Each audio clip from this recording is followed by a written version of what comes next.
हमारे मीडिया के बंधुओं को इसके बारे में जानकारी दें।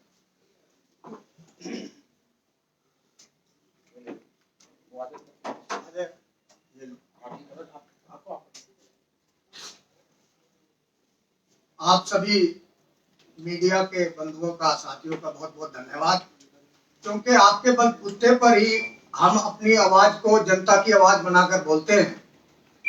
और जैसे आदरणीय महापौर महोदय राजा इकबाल जी ने बताया कि उनके पास बोलने को शब्द नहीं थे और विषय को भटकाना चाहते थे, इसी तरीके से उन्होंने ऐसा सब कार्रवाई करने की कोशिश की। हमारे जो स्टैंडिंग कमेटी चेयरमैन भाई जोगीराम जैन जी हैं, इन्होंने भी जो सच्चाई का पक्ष है वो रखा है, लेकिन मैं ये समझता हूं कि हम अनुशासित सिपाही के रूप में, भाजपा के एक सिपाही के रूप में कार्य करने वाले लोग हैं। और जिस तरीके से कल ये हादसा घटित हुआ, उन्होंने सिर्फ थप्पड़ नहीं, जो जो एक्टिविटी उन्होंने की उसका मैं मानता हूं कि आप सर्वे सर्वा, आप हमारे मुखिया हैं, इस चीज को आप आगे लेके भी चल रहे हैं, मैं आपका भी धन्यवाद करता हूं। लेकिन केजरीवाल जी से एक बात है, अगर एक थप्पड़ खाया कोई नहीं, आप हमें गोली मरवा दो, जेल भिजवा दो, लेकिन इस शराब की जो नीति को लेकर, जो शराब की जो आबकारी नीति है, इसको बंद करवा दो केजरीवाल जी।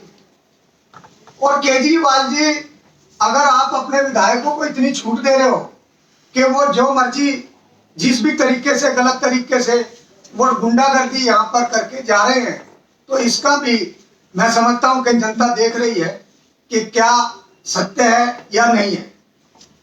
मैं केजरीवाल जी से एक बात और जानकारी चाहूंगा कि जो SC ST या OBC या एक्स सर्विसमैन या जो हैंडीकैप्ड हैं, इनको जो कोटा अगर देना चाहिए, क्योंकि दूसरे प्रदेशों में भी, हरियाणा के अंदर भी 10% का कोटा सरकार देती है।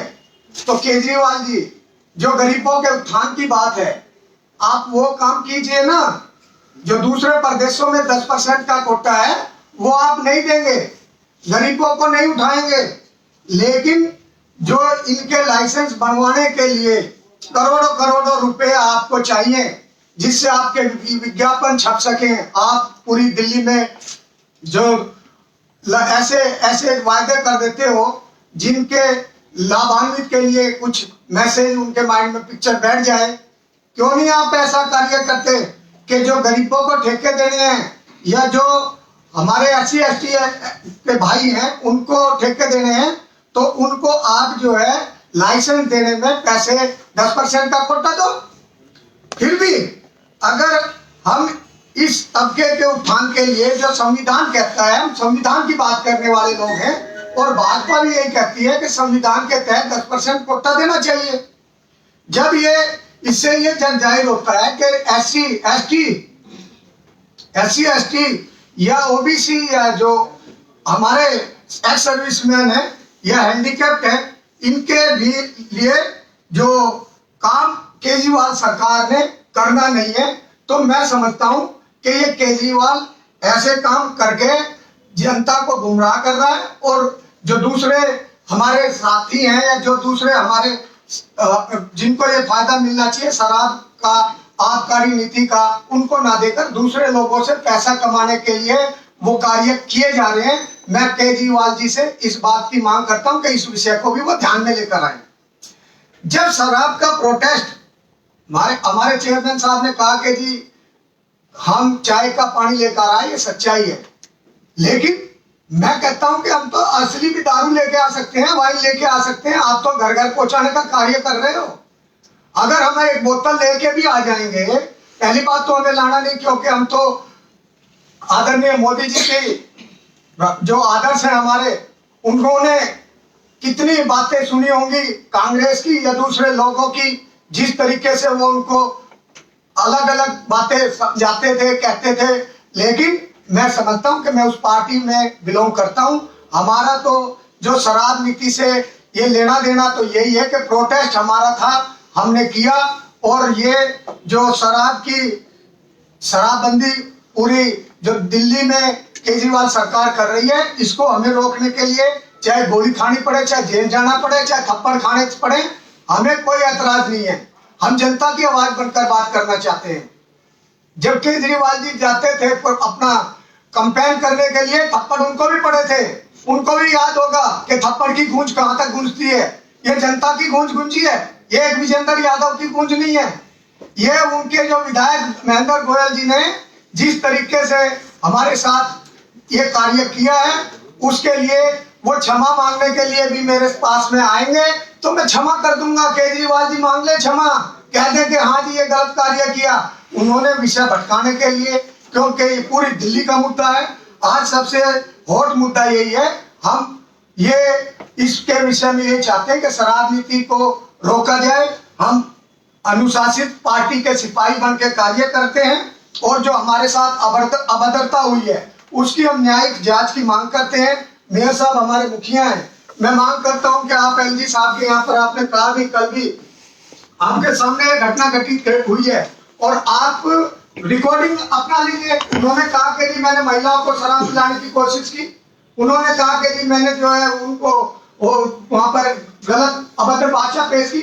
अरे रिकॉर्डिंग आपके सामने, रिकॉर्डिंग चेक कर लो, किसने क्या बोला किसने क्या नहीं कहा, वो तो वहीं से पता चल जाएगा। इसकी न्यायिक जांच हो।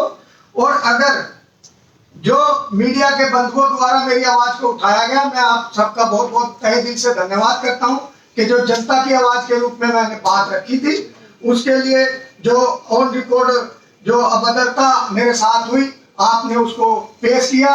मैं हमारे साथ में यहाँ पर जो प्रेस कॉन्फ्रेंस में आप जो साथी मेरी आवाज को कहीं ठीक चूक लगती है, क्योंकि मैं गांव की पृष्ठभूमि से जुड़ा हूं तो सच्चे मन से बात करता हूं। कई बातें हो सकता है कि कोई ऐसी लगी हो तो मैं उसके लिए भी सॉरी बोलता हूं, लेकिन मैं शराब नीति के लिए गोली खाने के लिए भी तैयार हूं। बहुत बहुत धन्यवाद। जय हिंद, जय भारत। जो कार्रवाई करेंगे आप एफआईआर की बात की आपने, ये सदन की तरफ से होगी या यादव जी की तरफ से? नहीं, दो नंबर क्योंकि ये सदन के अंदर घटना घटी है तो सदन की तरफ से कार्रवाई होगी। दोनों तरफ से दोनों तरफ से। इसमें अगला स्टेप क्या होगा आपका? अभी तो समझ में नहीं आया क्या होगा। नहीं समझ क्या है उसमें, ये सबसे क्या अभिप्राय है आपका? ये जो आप लोग कह रहे हैं, आप लोग कह रहे हैं कि एलजी से मिलेंगे, कौन कौन एलजी से मिलेगा, कब मिलेगा और क्या वहाँ डिमांड आप रखेंगे एलजी के सामने? ये हमारी ऐसे है कि हम यहाँ से अपना डेलीगेशन लेके जाएंगे, उसमें leader of house, standing committee chairman और जो हमारे जिनको विक्टिमाइज किया गया है, हमारे जो विजेंद्र यादव जी, अंजू जैन जी, रेखा सिन्हा जी और भी हमारे जो सीनियर निगम पार्षद साथ में जाएंगे और हम अपनी बात करेंगे एलजी साहब के सामने कि हमारे साथ कैसे दुर्व्यवहार किया गया एक एमएलए के द्वारा और हम उनसे डिमांड रखेंगे उचित कार्रवाई की जाए और एमएलए को सस्पेंड किया। आगे जाएंगे कब तक जाएंगे? अभी मेल नाम रखिए उनको, जैसे उनकी परमिशन मिलती है टाइम मिलती है तो जाएंगे। तो क्या इस मामले में एफआईआर सदन की तरफ से की जाएगी? देखो जी, हम अपनी तरफ से पूरी कोशिश करेंगे कि एफआईआर की जाए। देखो सर, देखो एमसीडी की दास में अभी तक कभी ऐसा नहीं हुआ। जो हमें फील हो रहा है कि पिछले कुछ समय से जो मुझे लग रहा है कि दिल्ली जो सरकार है, जब भी हम दिल्ली सरकार की बात करते हैं, वहाँ की जो निगम पार्षद है वो घिर जाते हैं। वो अपनी स्किन को सेव करने के लिए, दिल्ली सरकार को बचाने के लिए वो हमेशा ऐसे व्यवहार करते हैं। वो हाउस को चलने नहीं देते, वो शोर शराबा करते हैं। उनका एक ही होता है, क्योंकि दिल्ली सरकार तो दूसरे इलेक्शनों में बिजी है। दिल्ली सरकार के पास एक ही एजेंडा है कि दिल्ली से बाहर चले जाएं, हमने यहाँ की जनता को मूर्ख बना दिया, बाकी जनता को मूर्ख बनाए। और दूसरी बात देखने को ये है कि जिस जो एजेंडा है यहाँ पर, वो जैसे आप एग्जाम्पल के तौर पर जो सा मोहल्ला क्लिनिक, आप सब लोगों ने देखा कि कोविड के अंदर मोहल्ला क्लिनिक टोटली फेल हो गया। और जो हमारे जो माननीय चीफ मिनिस्टर साहब थे वो रोना शुरू हो गए। जिस चीफ मिनिस्टर को यही नहीं पता चल रहा कि कोरोना आएगा या नहीं आएगा, जब उनका तंत्र सारा फेल हो गया तो देश के होम मिनिस्टर साहब अमित शाह जी को यहाँ एंटर करना पड़ा। कहाँ गया इनका करोड़ों रुपए का मोहल्ला क्लिनिक? आज भी मोहल्ला क्लिनिक मैक्सिमम जो है फेल है। तो ये जो हजारों करोड़ों रुपए जो ये लगा रहे हैं तो कहीं भी नजर नहीं आ रहे, कहीं भी इंफ्रास्ट्रक्चर में नजर नहीं आ रहा।